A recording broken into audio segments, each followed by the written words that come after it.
At 73, Margaret proudly considered living alone a mark of her independence. But one terrifying night changed everything. She collapsed in her kitchen and lay there for 14 hours before help arrived. Across town, 92-year-old Elenina Chan was celebrating life, surrounded by friends at her weekly game night. Elenina's story couldn't be more different. After losing her husband and facing loneliness head-on, she refused to accept isolation as the cost of aging. Over more than 2 decades, she experimented with different ways of living, discovering what truly brings joy, purpose, and longevity in our later years. A groundbreaking Harvard study followed hundreds of people for 80 years and revealed something remarkable. The right living situation can add an average of 7 years to your life and dramatically improve happiness. Elenina's journey from living alone and struggling with health to thriving in a community she helped create holds powerful lessons for anyone wondering how to navigate life after 70. In this video, you'll learn why who you live with matters more than you think, and how you can find a way to age with both independence and connection, living not just longer, but better. If you are not subscribed, subscribe and activate the notification bell so you don't miss any videos. If you like the topic of this video, please comment 1. If you don't, please comment 0 to let me know how I can improve and make better videos for you. Now, let's begin.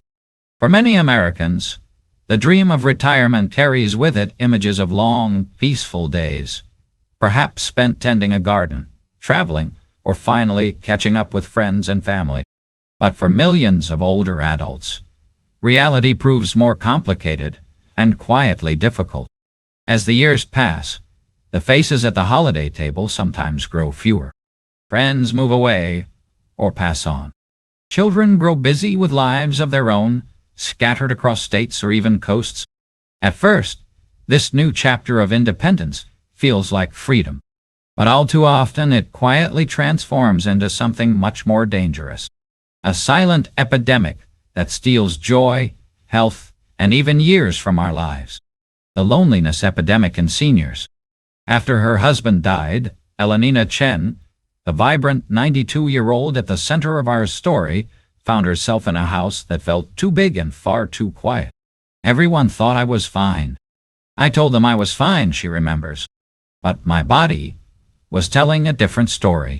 What Elenina went through is something many seniors in America experience, often without ever speaking about it out loud. According to the U.S. Surgeon General, Dr. V.C. Morphy, loneliness among older adults has become so severe that it should be treated as a public health emergency, right alongside chronic illnesses and smoking. 1 out of every 4 Americans over 65 now lives alone, and the number is rising every year. Yet, the heartbreak of loneliness isn't just about missing someone to talk to. For people like Elenina, and perhaps for you or someone you love, the absence of close, regular companionship brings about a slow but steady decline. Days go by without meaningful conversation. The television becomes background noise just to fill the silence. Sometimes the only human interaction might be a quick word with the cashier at the grocery store. Over time, this isolation weaves itself so subtly into daily life that it can feel like nothing's wrong until suddenly everything is. The physical and mental health risks of isolation. Science has caught up to what many have always sensed in their hearts. Loneliness is not simply an emotion. It's a powerful force that damages our bodies as surely as any disease. The landmark Harvard study of adult development, which has tracked more than 700 people over 80 years, found that lacking social connection is as dangerous for your health as smoking 15 cigarettes a day. Even more troubling, the effects are both physical and mental. Seniors living alone face a 50% higher risk of developing dementia, according to the latest research. They also have a 30% increased risk of heart disease, and their immune systems age faster, making it harder to fight off even the common cold.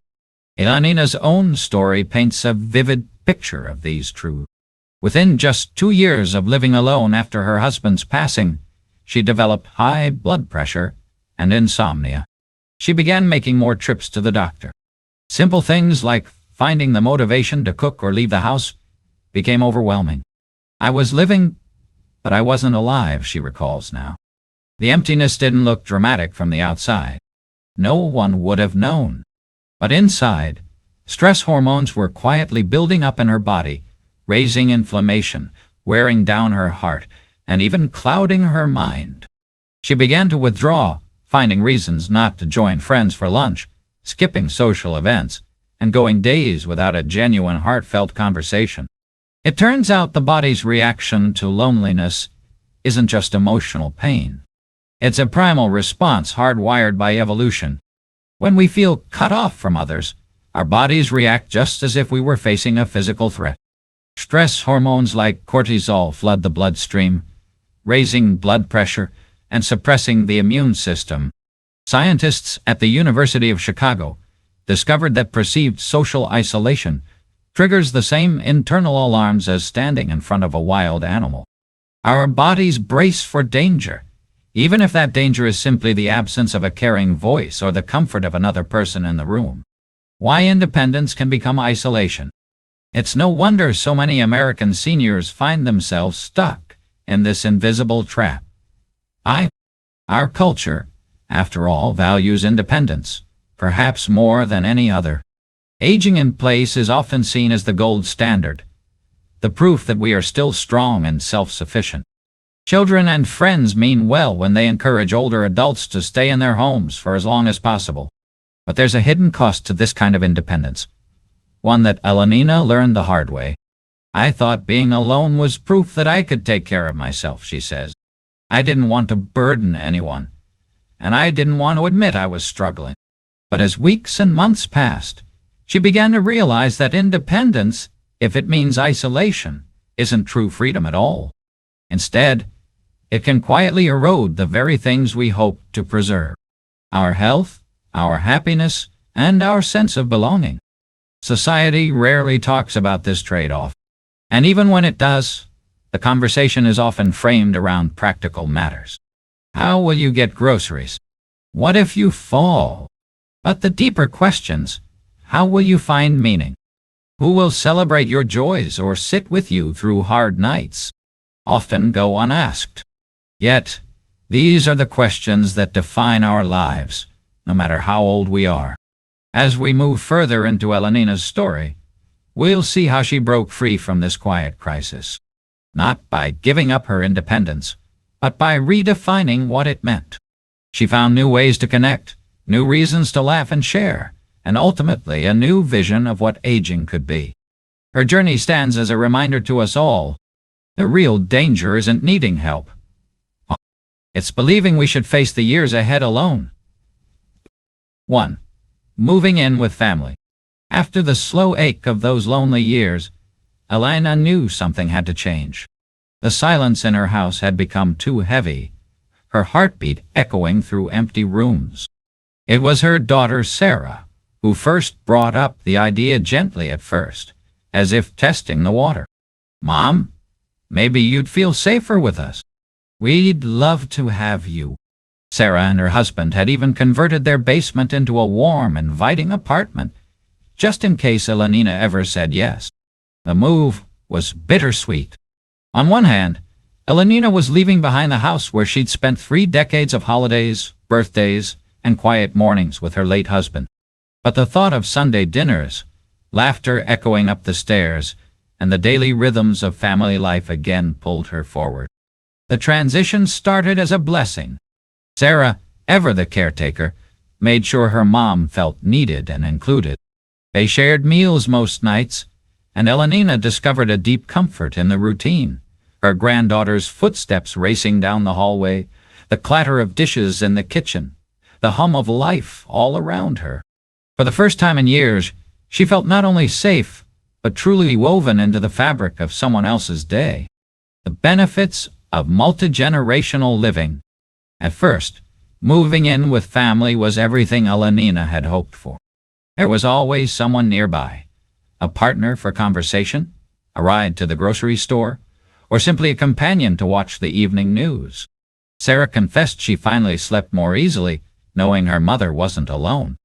The house felt fuller, brighter, more alive. Ella Lenina started helping with small tasks around the home, offering advice when asked, and sharing stories from her past that her granddaughter listened to with wide-eyed wonder. For seniors like Ella Lenina, these everyday moments carry more weight than people realize. Research from the ARPA shows that multi-generational households can increase happiness and reduce stress, especially for older adults who crave both companionship and purpose. Many American families find that living together brings the generations closer, teaching grandchildren empathy, keeping family history alive, and giving elders the deep satisfaction of being needed. The hidden challenges and boundaries. But as weeks turned into months, Elena began to notice subtle shifts. The joys of togetherness sometimes gave way to the friction of shared space. While she loved being present in her daughter's life, she started to miss her routines. It became hard to say no when she needed quiet time. Guilt crept in if she declined to join a family outing or wanted to close her door and read. She worried that Sarah would interpret her need for privacy as rejection or sadness. Meanwhile, Sarah found herself treading carefully, unsure when to involve her mother in decisions and when to let her be. The roles had shifted. Sarah felt responsible for her mother's happiness, which sometimes led to making choices for her without always asking first. What started as small misunderstandings about meal planning, house rules, or even how to spend a holiday sometimes grew into quiet tension. One day, a disagreement about contributing to household expenses flared up, turning what should have been a gesture of gratitude into a source of discomfort for both. Their relationship was strong, but the new dynamic created pressure. Sarah worried about being a good daughter and host, while Elena worried about being a burden or worse, losing her sense of self. It was a dance of love and boundaries, of giving and letting go. Why? It didn't work for Ella Lenina. If you are still watching this video and find these lessons useful, please comment 1 below to let me know that you are still here with me. Eventually, the unspoken strains began to outweigh the comforts. Elenina realized that while she adored being close to her family, she also felt her own identity slipping away. She was becoming grandma, not a Lenina, a helper, not a partner, a presence rather than an individual with her own needs, wishes, and routines. She saw that family life, even with the best intentions and deepest love, could create expectations and pressures that weren't always voiced. Her desire to contribute financially, emotionally, and practically sometimes clashed with Sarah's impulse to care for her mother. Their loving intentions were sometimes at odds. The hardest part was admitting that this arrangement, which should have been perfect on paper, wasn't right for her. But for Ella Lenina, the move was not a failure. It was a vital lesson. She learned that the key to aging well is not just about being surrounded by people you love, but being able to maintain your independence, your voice, and your place in the world. The bigger picture. Elenina's experience reflects the reality for many American seniors. The AARP reports that more than 2/3 of multi-generational living arrangements encounter significant challenges within the first year. Not because families don't love each other, but because boundaries, independence, and unspoken expectations can easily get tangled. Some families make it work beautifully, finding joy in shared responsibilities and deep connection. But as Elenina discovered, true well-being in later life is about finding balance. Closeness without losing yourself, support without dependency, connection with room to breathe. When she decided to move out, it was a decision made from strength, not weakness. She thanked her daughter for the love and the safety, and then stepped bravely into the next chapter. Still part of the family, but ready to seek out a new arrangement that would honor both her need for connection and her need for independence. Her story is a gentle reminder. Family is precious, but even the closest bonds need space to grow. For seniors, considering moving in with family, honesty, clear boundaries, and regular open conversations are just as important as the love that brings everyone under one roof. And sometimes choosing your path, even when it means stepping back, can be the greatest gift you give to yourself and to the ones you love. 2. Senior roommate. When Elenina moved out of her daughter's basement apartment, she found herself staring at a new kind of blank page. She'd learned the importance of boundaries, of preserving her sense of self, but loneliness was still a shadow that crept through the corners of her days. The prospect of living completely alone again didn't feel like a step forward. That's when she heard about an unusual idea at her local senior center, something she hadn't considered since her 20s. Finding a roommate. It sounded unconventional at first. Who looks for a roommate at 71? But as Elenina spoke with other older women at her book club and church group, she realized she wasn't alone in craving companionship, safety, and the gentle accountability that comes with sharing space. Enter Dorothy, a 68-year-old retired teacher, lively and independent, who had been through a divorce and was also feeling the sharp edges of solitude. The process wasn't as simple as answering a classified ad or calling an old friend. Both women were careful, even cautious about jumping into such an arrangement at their age. They met for coffee several times before making any decisions. Each conversation, a bit like a gentle interview. They talked about everything: daily schedules, sleeping habits, TV volume, political views, and even pet peeves. Together, they filled out what Elenina laughingly called their compatibility questionnaire, a detailed, no-nonsense agreement about finances, shared spaces, and boundaries. If modern dating apps are thorough, theirs put them to shame.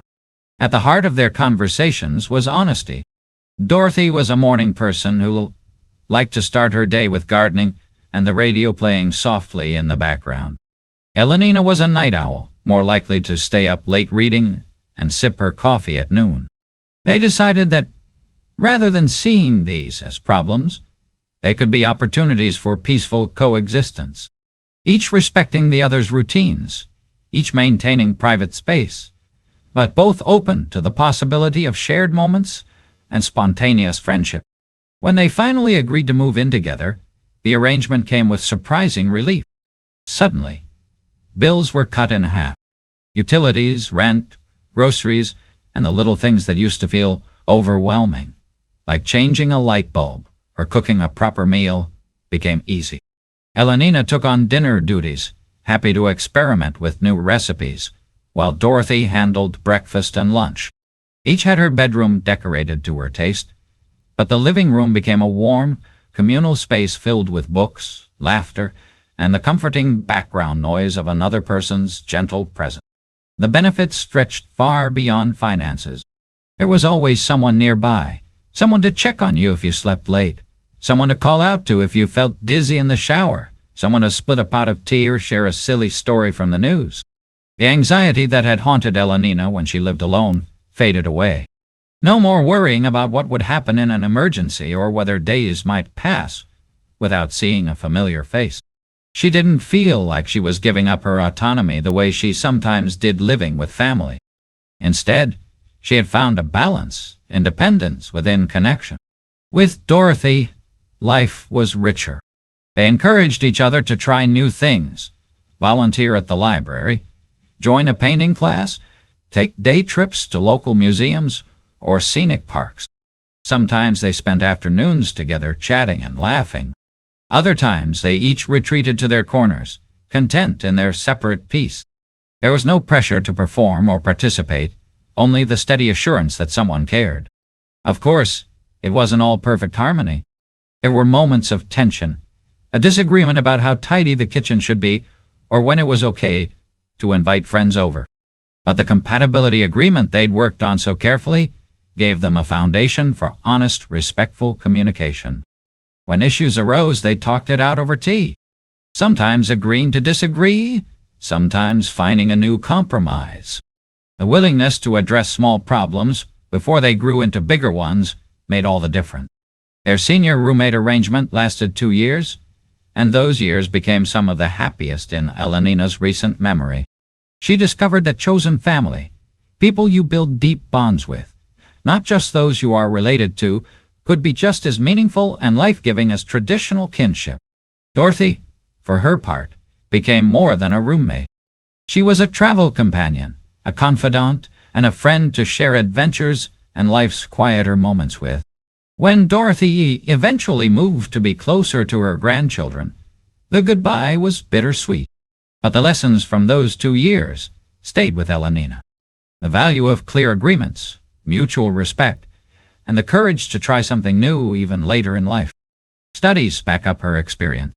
Research from the National Shared Housing Resource Center shows that when seniors take time to screen and set expectations, roommate situations are successful nearly 80% of the time.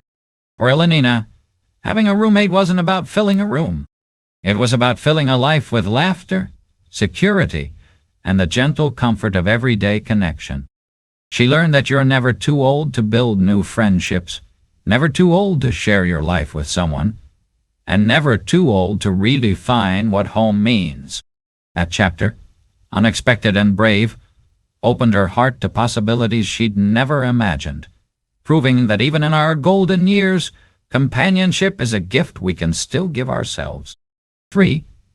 Intentional senior communities. Co-housing. After Dorothy moved out, Elenina found herself once again at a crossroads. She had learned the joy of companionship and the peace of boundaries. But now she yearned for a sense of belonging that went beyond just one person. The empty house felt larger than ever, and the prospect of starting over yet again was daunting. But Elenina was nothing if not resilient and still curious. While chatting with a friend at her neighborhood coffee shop, she first heard about something called co-housing, a community designed for older adults who wanted to live independently, yet still be a part of something bigger. The idea was unlike anything she'd known. Instead of a traditional senior home or an apartment complex, co-housing and intentional senior communities offered private homes clustered around shared spaces, gardens, kitchens, activity rooms, designed to foster connection and mutual support. She found herself drawn to Sunrise Commons, a 24-unit community not far from her old neighborhood where everyone was over 55 and shared a common vision for active, engaged aging. At first, Elenina hesitated. The word community brought to mind images of rigid routines and forced interaction. Wasn't she trying to avoid exactly that? But the more she learned, the more intrigued she became. Sunrise Commons wasn't about giving up independence. Each resident had their own fully equipped home, decorated however they liked, with a small patio or garden. The heart of the community was the common house, where neighbors gathered for shared meals, potlucks, movie nights, or to discuss everything from neighborhood projects to the best way to grow tomatoes. During her week-long trial residency, Elenina found herself slipping easily into the flow of life at Sunrise Commons. Mornings were quiet and gentle. She could enjoy her coffee in solitude or join a neighbor for a stroll around the gardens. There was no obligation, only an invitation. Some residents chose to cook in their kitchens most nights, while others preferred to join the communal dinners where stories and laughter flowed as easily as the coffee. The beauty was in the choice. Community was there when you wanted it, but privacy was always yours to keep. She was struck by the thoughtful organization of the place. The residents ran things together, forming committees to handle maintenance, plan social events, and even resolve conflicts. Every voice mattered. Everyone had a say. There was an unspoken understanding that they were all in this together, not just as neighbors, but as a support system for the long haul. If someone fell ill, help was at hand, groceries delivered, meals prepared, and rides to the doctor arranged. But there was no sense of pity or dependency. The help flowed both ways, born of respect and friendship. For Elenina, It was like rediscovering the best parts of a small town. The comfort of familiar faces, the hum of shared activity, and the reassurance that someone cared whether you showed up to dinner or missed your morning walk. She found herself looking forward to group outings, day trips to art museums, game nights, and book clubs, each offering a new opportunity to learn, laugh, and grow. More than anything, she cherished the late afternoon hours spent in the communal garden, hands in the soil alongside neighbors, sharing tips and swapping stories. But community living wasn't without its challenges. Decisions required consensus, which meant lots of meetings and sometimes heated debates. Not everyone saw eye to eye on noise, pets, or visitor policies. Some days, Elenina missed the simplicity of answering only to herself. And there were times when the structure of communal life felt a bit much. A schedule packed with events, committees, and chores. She realized quickly that co-housing wasn't about avoiding problems. It was about learning to solve them together with patience and grace. Still, the overall experience was transformative. Research supported what Elenina felt. Studies show that seniors living in intentional communities report higher life satisfaction, better physical health, and lower healthcare costs than those living alone or in traditional senior housing. The routine social contacts stimulated her mind and body, and the sense of purpose from contributing to her community reignited her spirit. After 4 months, however, Elenina realized that while she loved the friendships and safety net of co-housing, she longed for a little more flexibility and a little less structure. She missed the freedom to come and go as she pleased, without always coordinating with a group. She valued her new friends deeply, but found herself wishing for a middle ground, something between the solitude of living alone and the constant engagement of community life. In the end, Elenina left Sunrise Commons with gratitude, not regret. She had learned what she needed about herself, that she thrived on connection, but on her terms. The friendship she made lasted far beyond her time there, and the lessons she carried forward would shape her next chapter. If you are still watching this video and find these lessons useful, please comment below to let me know that you are still here with me. Intentional senior communities and co-housing had shown her the possibilities of aging not just in place, but in purpose, with dignity, laughter, and shared adventure. For many, places like Sunrise Commons are the answer to the silent epidemic of loneliness, offering both security and belonging. For Elenina, it was a vital part of her journey, a place where she found not just neighbors, but a chosen family, reminding her that home is as much about people as it is about walls. 4. Moors. Chosen family clustering. After leaving the structured rhythms of co-housing, Elenina returned to her old neighborhood with a heart full of new friendships and a mind brimming with ideas. She had learned that she craved connection, but on her terms. She missed the ease of friendship, the steady presence of others, but she also cherished the quiet moments, the right to solitude, and the freedom to set her schedule. As she sat on her porch one evening, watching the sunset bleed into the horizon, she asked herself a simple but powerful question. What if I could create my support network, not dictated by family ties or communal rules, but by choice? That question was the seed that blossomed into what Elenina came to call her chosen family. Instead of waiting for a community to be built for her, she decided to build one herself, piece by piece, person by person, all based on friendship, shared values, and mutual support. It began with Martha, an old friend from her church choir, who was also living alone in a nearby duplex. The two women struck a deal. They would each keep their own separate homes, but make a point to see each other every day, whether for morning coffee, a shared meal, or a stroll around the block. This arrangement gave them both the safety of knowing someone was always close by, but without sacrificing the independence they both treasured. The arrangement worked so well that it naturally expanded. Soon, Elenina invited Susan, a retired nurse she'd met at the community garden, to join their informal network. Susan, in turn, brought along Paul, a widower who had always been quick with a joke and slow to judge.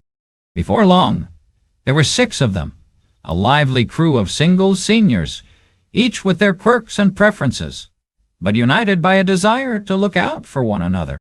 They called themselves the Village, a nod to the African proverb that it takes a village to care for one another, no matter your age. They formalized nothing, but created rituals all their own. Weekly pot dinners where laughter echoed through their kitchens, daily check-ins by phone or group text, and an unspoken pact to be there for each other in good times and bad. When one member needed groceries, another would offer a ride. When someone had a medical appointment, another would tag along for company and support. Unlike the co-housing community, there were no committees, no rules, and no scheduled events unless someone wanted to organize one. Everything was optional. Everything was organic. They vacationed together when the spirit moved them. Sometimes just a day trip to the coast, other times renting a cabin in the mountains. Holidays that might have felt lonely suddenly became occasions to celebrate, surrounded by friends who felt like family. Birthdays, anniversaries, and even the ordinary Tuesday nights were transformed into opportunities for connection. The brilliance of chosen family clustering was its flexibility. Each member could engage as much or as little as they wished. There was no obligation, just the comfort of knowing that support was always nearby if needed. For Elenina, this arrangement hit the sweet spot. Close relationships without the pressure of shared living spaces. Intimacy without dependence. Companionship without losing her sense of self. The effects on her life were profound. She felt safer knowing someone would check in if she didn't answer her phone by noon. Her days were brighter. More laughter, more stories, more spontaneous adventures. Even her health improved. Research backs up her experience. Seniors with strong social networks have better immune systems, lower rates of depression, and even reduced risks of dementia. The emotional benefits were just as real. With the Village, she felt a renewed sense of purpose, organizing a soup night, teaching Susan how to use a smartphone, or simply offering a listening ear on a rough day. Perhaps the most beautiful part of chosen family clustering was the sense of belonging. The group became each other's emergency contacts, adventure buddies, and emotional anchors. When Paul fell and needed help, everyone pitched in, bringing meals, handling errands, and making sure he never felt alone. When Susan lost her beloved cat, the group rallied with comfort and chocolate chip cookies. Through every crisis and celebration, the Village grew stronger. Word of their little network began to spread. Other seniors in the neighborhood, some of whom had quietly struggled with loneliness or the pressure to move in with family, started their villages, inspired by Elenina's example. It wasn't long before their town had a whole patchwork of these informal, supportive circles. For Elenina, the chosen family model was the answer she'd been searching for all along. She realized that aging well isn't about where you live, but who you surround yourself with and how you show up for each other. Her independence remained intact, but she was never truly alone. Every brought the promise of a friendly face, a helping hand, or a shared adventure. Looking back, Elenina knew she had found the recipe for thriving in her golden years.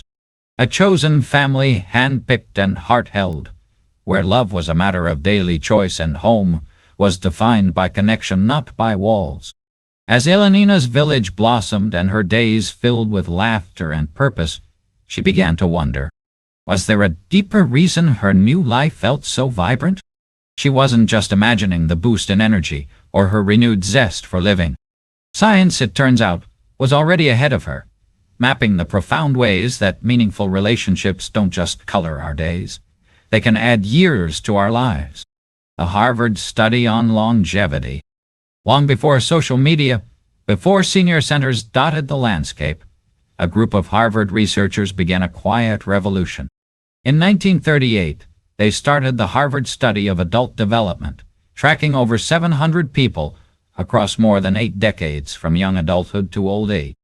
Their aim was simple, but ambitious. Discover what truly makes people happy and healthy over a lifetime. The answer surprised nearly everyone. More than money, intelligence, or even genetics. It was warm social relationships that predicted longer life and greater happiness. People with strong, positive bonds, friends, spouses, even neighbors were healthier, suffered less chronic illness, recovered faster from setbacks, and were less likely to face depression or memory loss in their later years. Dr. Robert Waldinger, the study's current director, put it plainly: loneliness kills. It's as powerful as smoking or alcoholism. For seniors, the message is clear. Investing in relationships isn't just good for the soul. It's vital medicine for the body and mind. The Blue Zones and Chosen Family. But Harvard's research was only the beginning. Across the globe, researchers set out to find communities where people lived not just long, but well. Places like Okinawa, Japan, Sardinia, Italy, and Loma Linda, California. These became known as the Blue Zones, hotspots of longevity. One common thread bound them all: tight-knit social circles and a deep commitment to chosen family.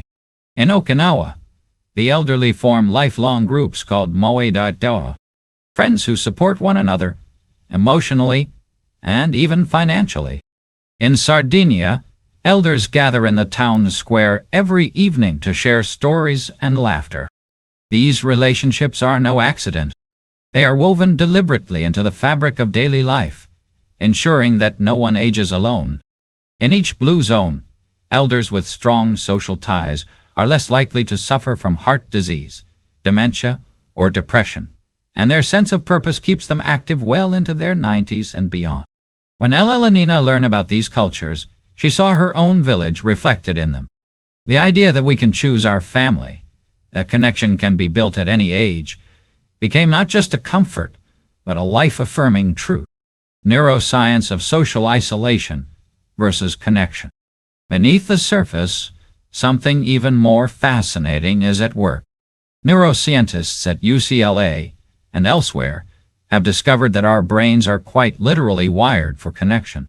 When we are socially isolated, the same regions of the brain that respond to physical pain light up in distress. Loneliness, it seems, is as real to the body as a broken bone or a fever. Stress hormones rise, the immune system falters, and inflammation increases, all of which set the stage for chronic disease. On the flip side, meaningful connection releases a cascade of positive chemicals: oxytocin, dopamine, and serotonin. These natural mood boosters help lower blood pressure, sharpen thinking, and ease anxiety.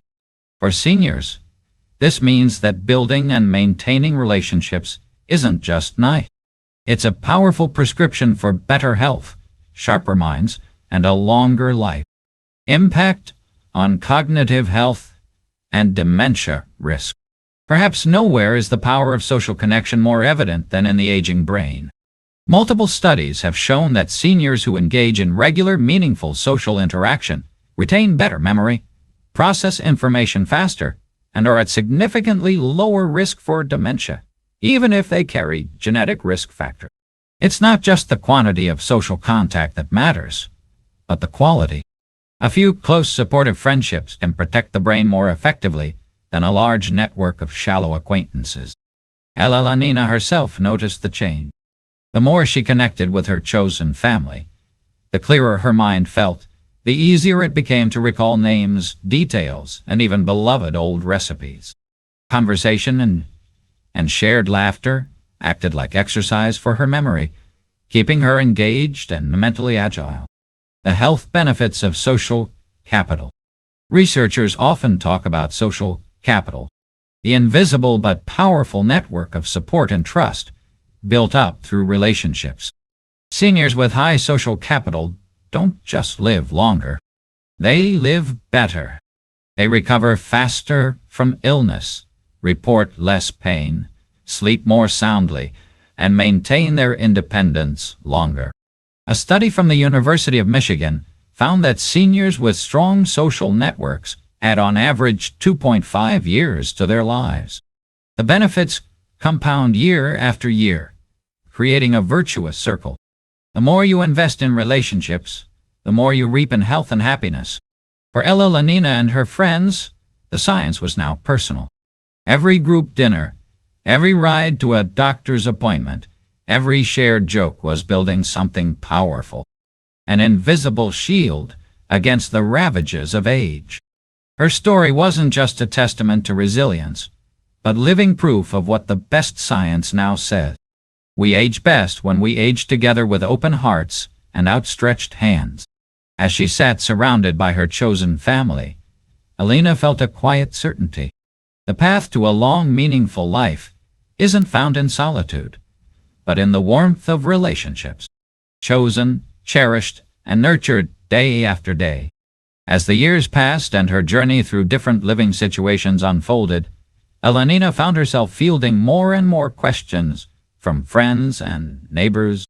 People wanted to know how she had figured it out, how she went from lonely widow to the heart of a thriving, chosen family. Some asked about the best places to retire, while others wondered whether they should move in with their children or try finding a roommate. But what Elenina learned was that there was no one-size-fits-all answer. The secret, she realized, was in asking the right questions of yourself. Questions that reveal what you truly need and want for this precious chapter of life. The 5 questions, self-assessment. Sitting at her kitchen table one Sunday afternoon, Elenina took out a notepad and wrote down the questions that had guided her through each transition. These, she believed, could help anyone decide their own best path. She called it her 5-question self-assessment, a roadmap for aging intentionally with both independence and connection. Independence level. The first question was about independence. How independent are you truly?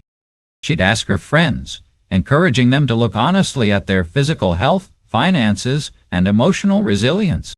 Some seniors can handle almost everything themselves. Others need a bit more support, whether it's help with the groceries, managing medications, or even just getting out for walks. There's no shame in needing help. What matters is knowing where you stand. For those who are highly independent, the range of options is wide open. For others, it might make sense to look for arrangements with built-in support, such as senior communities or living closer to family. Social energy style. Next, she asked about social energy. Are you energized by being around people, or do you need time alone to recharge? Elenina had met seniors who thrived in bustling, active communities, and others who felt overwhelmed by constant activity. She was somewhere in the middle, loving a good dinner party but needing her quiet morning. Understanding your social battery is essential. High-energy extroverts may find joy in co-housing or active adult communities, while those with moderate or low social energy might prefer smaller circles, a single roommate, or even just living near, but not with loved ones. Non-negotiables. If you are still watching this video and find these lessons useful, please comment 3 below to let me know that you are still here with me. Then came the non-negotiables. What are the things you simply can't live without?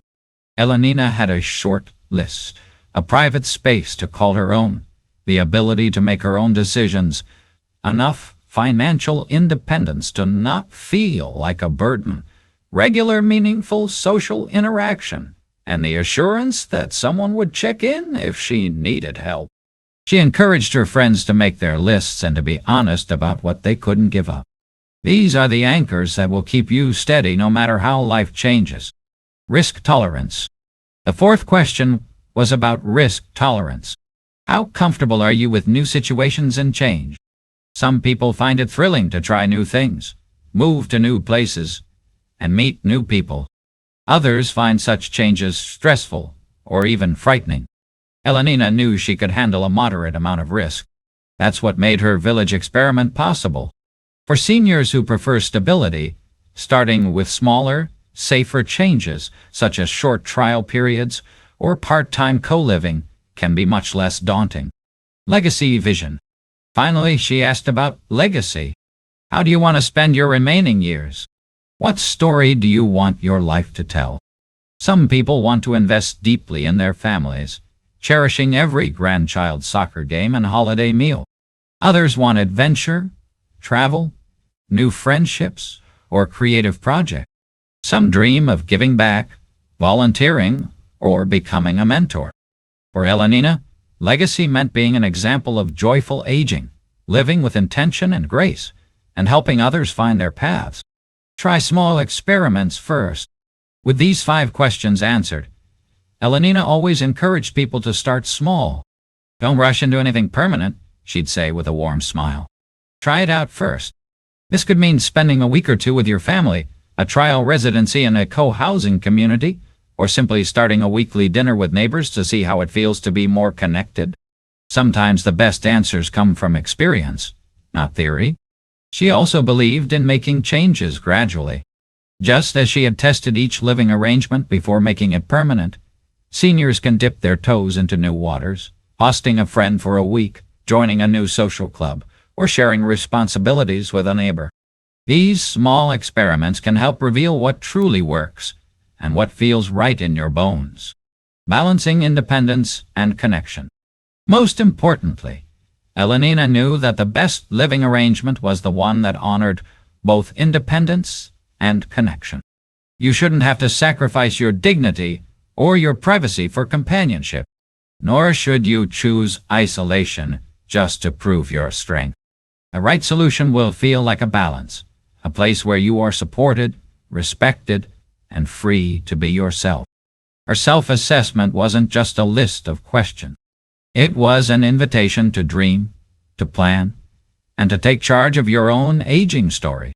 Elenina's journey showed that thriving in later life isn't about luck or perfect circumstances. It's about curiosity, honesty, and the courage to keep growing. By looking inward first and then outward with intention, you can create a chapter of life that is rich, meaningful, and uniquely yours. And as she often reminded her friends, it's never too late to ask yourself what you truly want, and then go out and make it happen.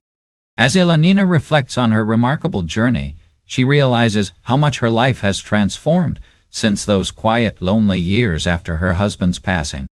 The road from isolation to joyful connection was never simple, and it certainly wasn't the path she expected to take.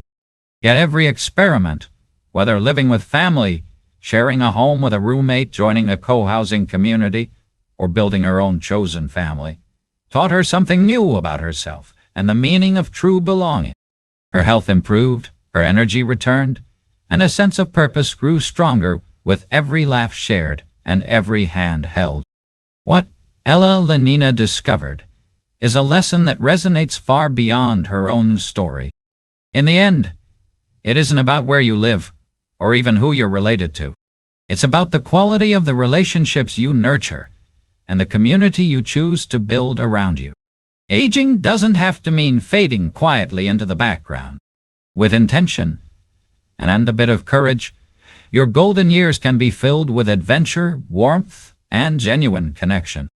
The key is to stay open to new friendships, new ideas, and new ways of living that bring meaning and joy. If Elenina's story has touched you or sparked ideas for your own life, take a moment to share your thoughts in the comments below. Have you found your own village? Or are you still searching for the right fit? Let's keep this conversation going and inspire each other to live fully at every age. If you enjoyed this story, please remember to like, share, and subscribe to our YouTube channel for more wisdom and real-life journeys from remarkable elders. Your next chapter is waiting. Make it your best yet.